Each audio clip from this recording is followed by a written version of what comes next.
中大學台灣極地研究中心的夏令營團隊8月7日研究船去到北極的斯瓦尼巴群島進行12天的科學研究。這是頭一屆由台灣團隊家己規劃極地研究的航次，以氣候變遷留落來分裂和影響來做研究，希望會當累積更較濟的科學貢獻。這研究船行駛北極冰海，穿過真濟浮冰。中央大學台灣極地研究中心統籌的跨領域團隊，8月7日開始，佇北極斯瓦爾巴群島西邊海峽進行12天的極地整合型科學研究。Release。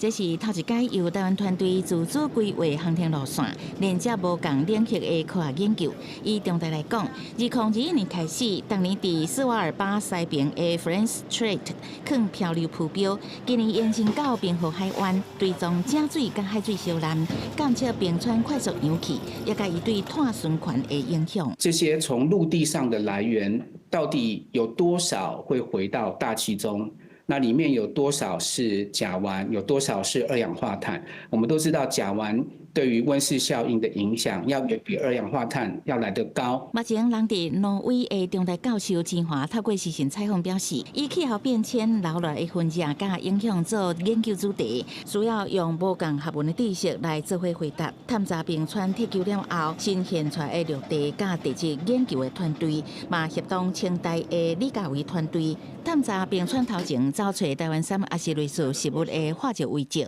西伯利亞、在阿拉斯加以及在現在北極斯瓦爾巴，也曾發現台灣山化石的蹤跡，